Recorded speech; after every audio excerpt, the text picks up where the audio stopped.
அனைவருக்கும் வணக்கம். இந்த சேனலை சப்ஸ்கிரைப் பண்ணாதவங்க மறக்காமல் சப்ஸ்கிரைப் பண்ணுங்கள். அப்போ தான் நான் சொல்கிற செய்தி உடனுக்குடன் உங்களை தேடி வரும்.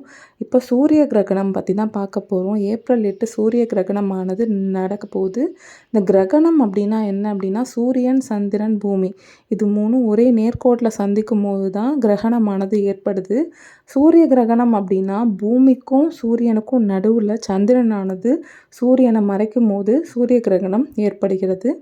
இது நம்ம ஊரில் எந்த ஒரு பாதிப்பும் கிடையாது. அதனால் யாரும் பயப்பட வேண்டிய அவசியம் கிடையாது. ஏன்னா இது முழுக்க முழுக்க இரவில் வரதால் இதை நம்மளால் பார்க்கவும் முடியாது. பெருசாக எந்த ஒரு பாதிப்பும் கிடையாது. குறிப்பாக வெளிநாடுகளில் இதை பார்க்க முடியும். ஃபார் எக்ஸாம்பிள் அமெரிக்கா, வட அமெரிக்காலலாம் நல்லாவே விசிபிளாக தெரியும். ஏன்னா நம் நாட்டில் வந்து இரவில் வரதால் அங்கே பகலாக தான் இருக்கும். பகல் நேரத்தில் சூரிய கிரகணத்தை அவங்களால விசிபிளாக பார்க்க முடியும். அதனால் இந்தியாவில் எந்த ஒரு பாதிப்பும் கிடையாது. யாரும் பயப்பட வேண்டாம். ஆனால் கர்ப்பிணி பெண்கள் உஷாராக இருக்க வேண்டியது அவசியம். ஏனென்றால் அவர்கள் வயிற்றில் ஒரு குழந்தை இருப்பதால் இதில் அலட்சியம் காட்டக்கூடாது என்பதற்கான பதிவு தான் இது.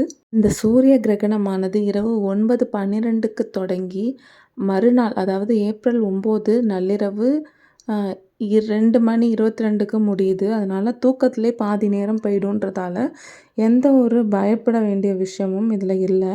நீங்கள் நைட்டு உறங்கும்போது 8 மணிக்குள்ளே உங்களோட சாப்பாடை சாப்பிட்ருங்க. அதாவது ரொம்ப ஹெவியாக சாப்பிடாம நான்வெஜ் அதை மாதிரிலாம் அவாய்ட் பண்ணிவிட்டு ஓரளவுக்கு ஆவியில் வெந்தது இட்லி, இடியாப்பம் இது மாதிரி லைட் ஃபுட்டாக எடுத்துக்கோங்க. இதுதான் சாப்பிடணும்னு அவசியம் கிடையாது. நான்வெஜ் தவிர நீங்கள் என்ன வேணால் லைட்டாக சாப்பிட்டுக்கலாம். ஏன் நான்வெஜ் சாப்பிடக்கூடாதுன்றாங்கன்னா, கிரகண நேரத்தில் செரிமான பிரச்சனைகள்லாம் அதிகமாக இருக்கும். அதனால தான் நான்வெஜ் அவாய்ட் பண்ணணுன்னு பெரியவங்கலாம் சொல்கிறாங்க. சாப்பிட்டு முடிச்சுட்டு ஃபோன் அவாய்ட் பண்ணுறது, இந்த கிரகண நேரத்தில் 4 மணி நேரம் ஃபோனை அவாய்ட் பண்ணிவிட்டு புக்ஸ் படிக்கலாம். இல்லைனா ஏதாவது ஸ்டோரி கேட்க சொல்லி உங்கள் ஹஸ்பண்டை பேச சொல்லி கேளுங்க. எந்த ஒரு விஷயத்தையும் பார்த்து பண்ணுங்கள். அலட்சியமாக இருக்காதீங்க.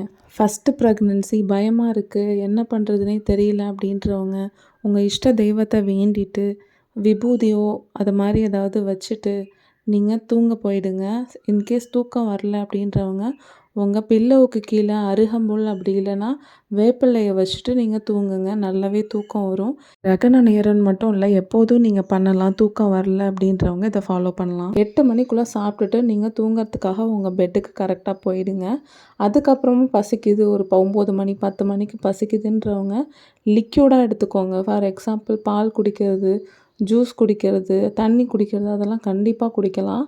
அதுக்கெல்லாம் எந்த ஒரு ரெஸ்ட்ரிக்ஷனுமே கிடையாது. ஸோ மோஸ்ட்லி வந்து இந்த ஷார்ப்பான ஐட்டம் யூஸ் பண்ணுறது, ஃபார் எக்ஸாம்பிள் கத்தி, ஏதாவது குத்துறது, ஏதாவது ரொம்ப பஞ்ச் பண்ணுறது, அது மாதிரி நோண்டுறது, உடைக்கிறது, பேப்பரை கூட வந்து கிழிக்கக்கூடாது அப்படிலாம் சொல்லுவாங்க நம்ம முன்னோர்கள்.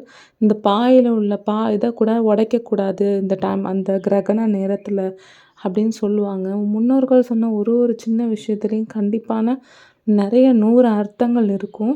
அதனால் நீங்கள் ஒரு 4 மணி நேரம் உங்களுக்கான அந்த டைமை நீங்கள் வந்து கொஞ்சம் வந்து கண்ட்ரோல் பண்ணி இருந்தீங்கன்னாலே போதும். இந்த விஷயத்தில் நீங்கள் அலட்சியமாக இருக்கக்கூடாதுன்னு தான் நான் சொல்லுவேன்.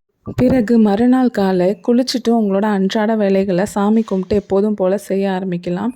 நன்றி, வணக்கம். கண்டிப்பாக எல்லோரும் ஃபாலோ பண்ணுங்கள். நல்ல தெளிவோடு இருங்க. நன்றி, வணக்கம்.